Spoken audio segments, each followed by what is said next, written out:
Cosa senti emozionalmente quando sei qui in questo posto speciale? Che cosa ti rende nella tua anima questa cosa? Felicità che sono con mio papà. She feels extremely happy because she feels she's with her father again. Anche se non l'ho conosciuto, ma l'ho sempre desiderato. E qui mi sento arrabbiata, angosciata e felice. She has never met her father, but she has always wanted to meet him, and she feels extremely happy and angry at the same time. Would she like to give a message to young people? Che messaggio vorresti dare ai giovani per queste cose? Che non facciano la guerra, che fa tanto male. Never to do wars again, because war wounds people. Amore e pace. She wants there to be love and peace for the future.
Nous étions en train de travailler parce que mon papa, c'était une petite entreprise de travaux publics.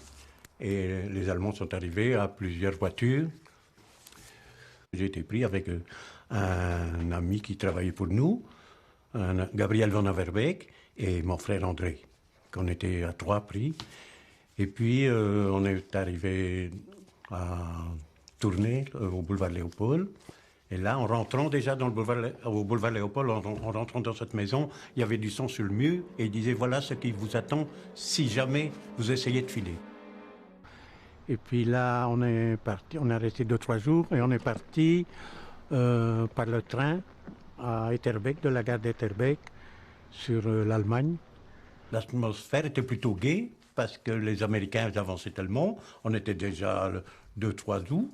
Ils étaient presque à Paris, donc on dit on va aller, on va faire un aller-retour, quoi, hein, quelques mois, et puis c'est tout.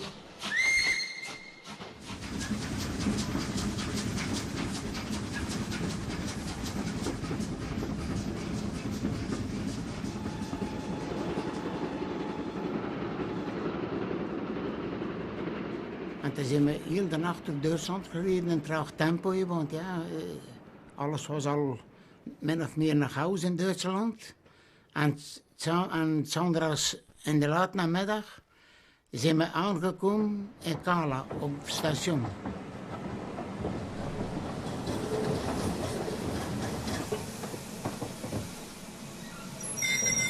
Als ons konvooi is aangekomen, dan waren we met een 600 of 700 man. Dan werden we in Kala uit een trein gezet en dan stonden we op straat, omringd met honden en Gestapo en veldje. Maar het was een heel politiezone, SS en alles stond erbij. En dan dachten de mensen dat wij partisanen waren, dan werd er naar ons gespuwd en gedreigd en alles. Zeer vriendelijk was het niet. We waren zogezegd misdadigers, we waren tegen Duitsland. En die officier die zei, u zult arbeiden tot de dood erop volgt, want je hebt Duitsland, het Duitse Rijk, schade toegebracht. Maar niemand geloofde dat. Il y avait une baraque, un bureau, quoi, pour les Allemands, hein, nous, soi-disant nous recevoir. Et il devait avoir peut-être déjà 1 ou 2 baraques. Hein. Mais alors, il y avait des tas de planches pour faire des baraques, hein, qui ont été faites par après, quoi. Le 10 août, on était déjà dans les tunnels. Et là, nous, on a fait ça, des tunnels, depuis le début jusqu'à la fin. Toujours des tunnels. Alors, comme j'ai déjà dit une fois à la télévision, qu'on avait un pain pour 4 au début, de 250 grammes par personne. Puis après, ce pain était pour 6 personnes. Et puis, on a fini avec un pain pour 8 personnes. Et celui qui était malade avait la moitié de toute la ration. Plus une soupe qu'on avait, qui n'était rien du tout, et un petit morceau, une rondelle de saucisson. C'est tout ce qu'on avait pour une journée.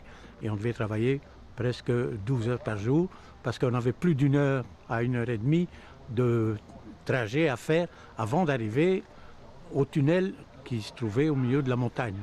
Ik heb me misschien in 4-5 maanden kunnen wassen. Hier alles was bevroren. Het was een hele strenge winter. En veel luizen. Slechte verzorging, geen medicamenten. Alleen oldschool. Dat was het enige medicament, anders niets. Die ziek werden, die werden ondergebracht in de krankenrivieren. Er waren 2 krankenbarakken. En dat was juist het voorgeboorte om te sterven. Hè. Als je daarin kwam, dan kwam dat praktisch nooit niet meer uit. Je kreeg maar nog pensioen, je werd ziek. Je had geen verzorging. Je moest gewoon doodgaan. Hè. Het enige probleem was overleven. Dat was overleven. Hè. D'une façon, on a su que c'était soi-disant des avions à réaction.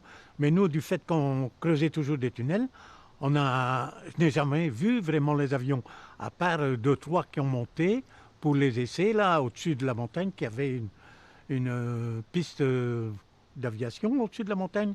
Et c'est ça qu'on a appris, que c'était des avions à réaction qu'on faisait. Et que nos Allemands qui nous commandaient là, pour le tunnel, nous disaient que ça allait faire plus de 1000 à l'heure. Mais nous, moi, j'ai toujours creusé, rien que ça, toujours creusé dans ce tunnel, et c'est ça qu'on n'a jamais vu l'usine proprement dit, quoi. On doit surtout faire un projet de mémoire, mais on ne doit surtout pas oublier les victimes. Parce qu'il ne faut pas, comme ici, quand on faisait des avions à réaction, il ne faut pas vanter les ingénieurs. C'était magnifique ce qu'ils ont fait, c'est vrai, mais avec quel sacrifice qu'on a eu, nous étions peut-être 12 000 là, que sur les 12 000, il y en a eu plus de 6 000 de morts.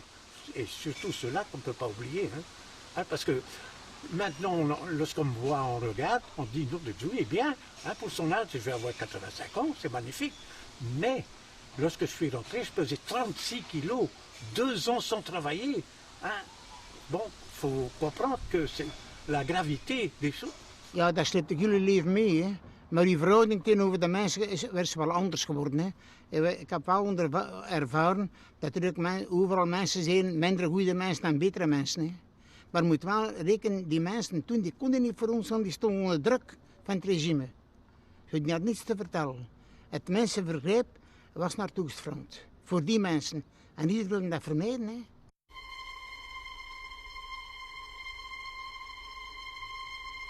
They told us about the underground aircraft factory.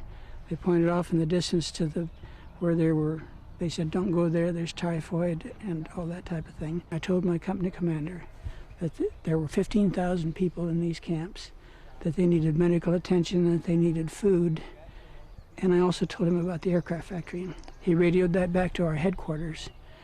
And I don't know, but I hope that my message is what brought the Red Cross.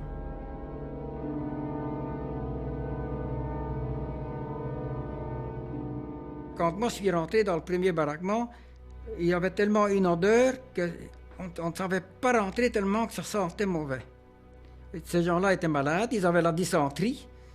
Donc alors à ce moment-là, vous savez, ils ne savaient plus se déplacer, ils faisaient tout en dessous d'eux.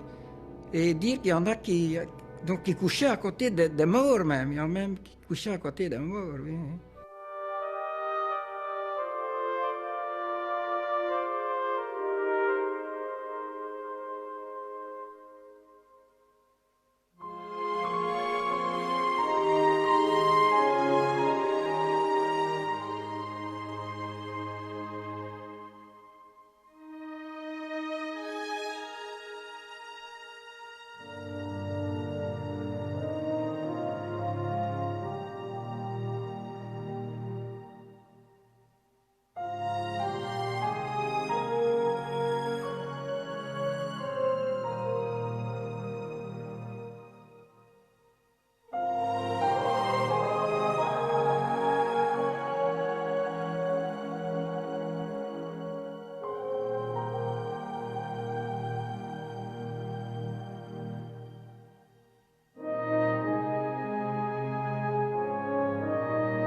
So begrüße ich natürlich ganz besonders. Das tue ich im Namen des Veranstalters dieser Gedenkstunde,